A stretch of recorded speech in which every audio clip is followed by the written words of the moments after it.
Vivat cor Jesu per cor Mariae. Hiduplah hati kudus Yesus melalui Bunda Maria. Saudari-saudara yang terkasih dalam hati kudus Yesus, salam jumpa dalam resi renungan singkat Dehonian hari ini. Mari kita persiapkan hati kita untuk mendengarkan sabda Tuhan dalam resi hari ini. Semoga hati kudus Yesus merajai hati kita semua.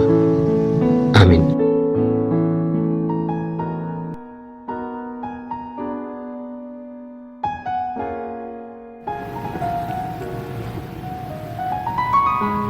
Saudara-saudari pendengar resi dan sahabat sekalian,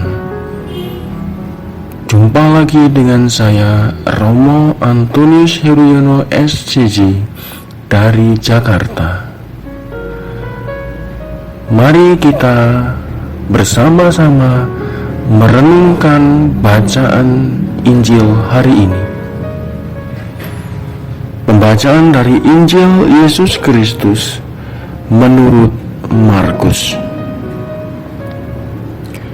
Pada hari itu, waktu hari sudah petang, Yesus berkata kepada mereka, "Marilah bertolak ke seberang." Mereka meninggalkan orang banyak itu, lalu bertolak dan membawa Yesus beserta dengan mereka dalam perahu, di mana Yesus telah duduk, dan perahu-perahu lain juga menyertai Dia. Lalu mengamuklah taufan yang sangat dahsyat, dan ombak menyembur masuk ke dalam perahu, sehingga perahu itu mulai penuh dengan air. Pada waktu itu, Yesus sedang tidur di buritan di sebuah tilam. Maka murid-muridnya membangunkan Dia dan berkata kepadanya, "Guru, Engkau tidak peduli kalau kita binasa."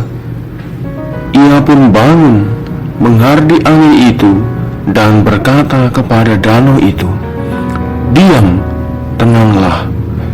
Lalu angin itu reda, dan danau itu menjadi teduh sekali.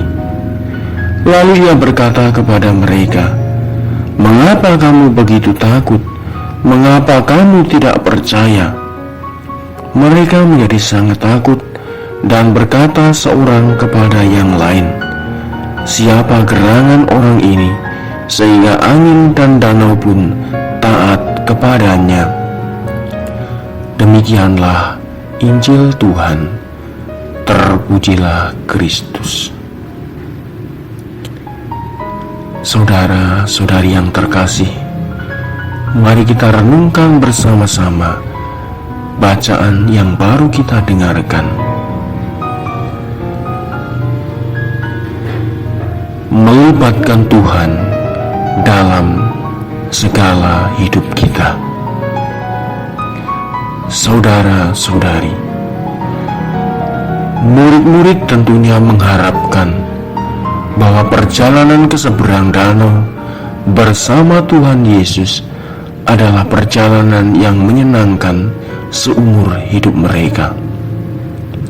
Tak pernah terbersit dalam benak mereka bahwa perjalanan ini akan menghadapi kesulitan karena Yesus yang mengajak mereka ke seberang. Namun, tanpa pernah mereka duga sebelumnya, di tengah danau, perahu mereka menghadapi badai yang mengamuk. Para murid merasa panik dan ketakutan yang sungguh luar biasa.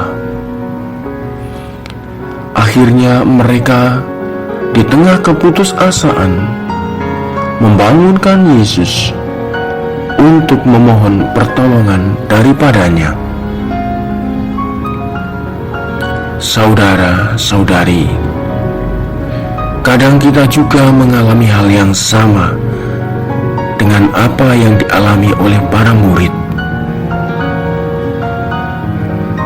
Karena ketidakpercayaan kita membiarkan Yesus tertidur dalam hati kita. Kita tidak memberikan kepercayaan kepada Yesus untuk menjadi nahkoda hidup kita. Maka Yesus memilih untuk tidur di atas tilam di bagian buritan atau bagian belakang kapal kehidupan kita. Tempat itu tidak layak buat Tuhan.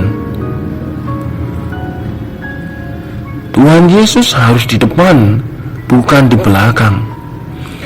Tuhanlah yang harus memimpin, bukan dipimpin. Tuhan Yesus harusnya bisa bekerja mengendalikan hidup kita, bukannya dibiarkan tidur seolah-olah ia tidak ada di dalam kehidupan kita. Lalu badai datang mengempas kapal kehidupan kita.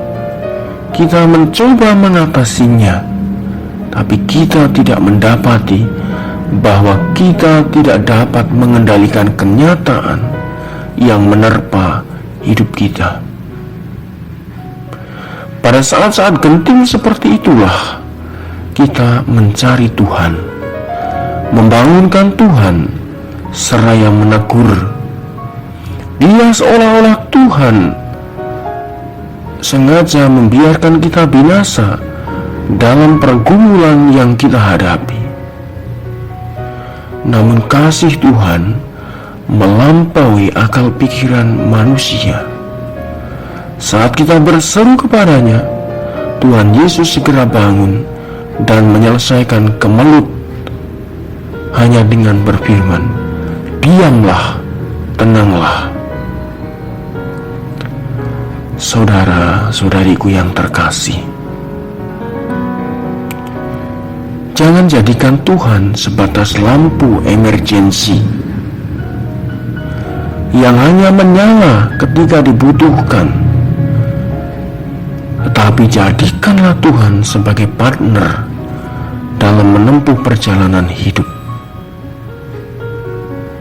Mari melibatkan Tuhan dalam segala aspek kehidupan kita, sehingga dengan demikian perjalanan kita akan selalu diberkati dan dirahmati oleh Tuhan sendiri. Berkat Tuhan menyertai kita semua. Amin.